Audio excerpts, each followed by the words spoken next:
একই রান্না ভিন্ন ভিন্নভাবে করা, নতুন অভিজ্ঞতা, নতুন টেস্ট, নতুন কিছু জানা, নতুন কিছু শেখা। তো আজকে আমি হচ্ছে যে চিকেন রোস্টটা যেভাবে রান্না করছি এর আগে কখনো সেভাবে করিনি, কারণ আজকে একটা স্পেশাল মশলা ব্যবহার করছি আর দেখি যে এরকম টেস্টটা কীরকম হয়। চলেন আমি আপনাদের সাথে শেয়ার করি আমি কীভাবে এই রান্নাটা করছি। চিকেন পিসগুলোকে আমি হচ্ছে এভাবে কেটে মাঝখানে 3-4টা করে হচ্ছে কেটে নিয়েছি, যেন মশলাগুলোর ভিতরে ঢুকে। লবণ আর হচ্ছে টক দই দিয়ে মেখে আমি এটা আধা ঘন্টা রেখে দিয়েছি রেস্টে, যাতে করে লবণটা চিকেনের ভিতরে ভালোভাবে ঢুকে আর কি। তো টক দই দিয়ে মেখে এটা আধা ঘন্টা রেখে দেওয়ার পর আমি হচ্ছে কড়াইতে তেল দিচ্ছি। আমি হচ্ছে পেঁয়াজ বেরেস্তা করে নিচ্ছি একবারে। এটাতে মোটামুটি একটু বেশি পেঁয়াজ বেরেস্তা লাগবে এই জন্য। আচ্ছা, পেঁয়াজ বেরেস্তাটা করার জন্য না, আপনারা যদি পেঁয়াজটাকে একটু লবণ দিয়ে মেখে রাখেন তাহলে ক্রিস্পি হবে। তাহলে এবার হচ্ছে যে ওই যে মেখে রাখা চিকেন আছে সেই পেঁয়াজ বেরেস্তা তেলের মধ্যে আমি হালকা করে ভেজে নিব। এটা একদম লাল লাল করে ভাজা যাবে না, তাহলে কিন্তু রোস্ট যখন রান্না করা হয় তখন ওটা অনেক শক্ত হয়ে যায়। জাস্ট একটু হালকা করে আমি ভেজে নিচ্ছি। এখানে যতটুকু আপনি মুরগির পিস নেবেন সেই অনুযায়ী মশলা আপনি দিবেন।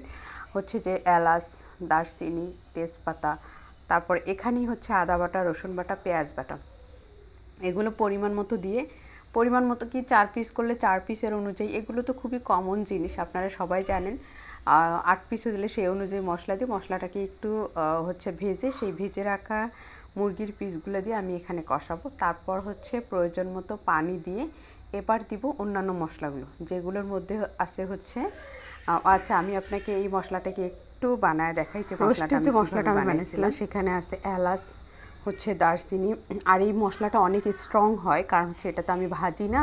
তো 8টা মুরগির জন্য যে চা চামচগুলো আছে সেগুলো 1 চামচ ভরায় দিলে যথেষ্ট। তারপর হচ্ছে কাবাব চিনি, তারপর হচ্ছে শাহি জিরা, এলাচ, দারচিনি, জয়ফল, জয়ত্রী, আর হচ্ছে কালো গোলমরিচ, এই কয়েকটা, আর লং, এই কয়েকটা মশলা হচ্ছে যে কোনো ভাজা ছাড়া কাঁচা আমি শিলপাটা বেটে নিছি।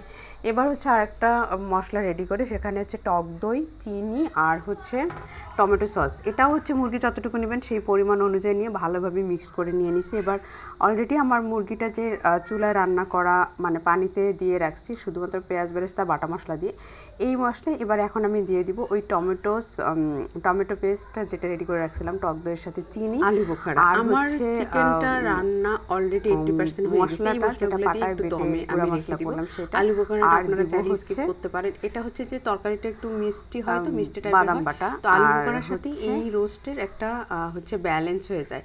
এবার যখন আমি দমে দিব তখন হচ্ছে আবার পেঁয়াজ বেরেস্তা আর হচ্ছে কাঁচামরিচ দিয়ে একদম কম জালে চুলার উপর বসা দেবো, কারণ অলরেডি তো চিকেনটা সেদ্ধ হয়ে গেছে।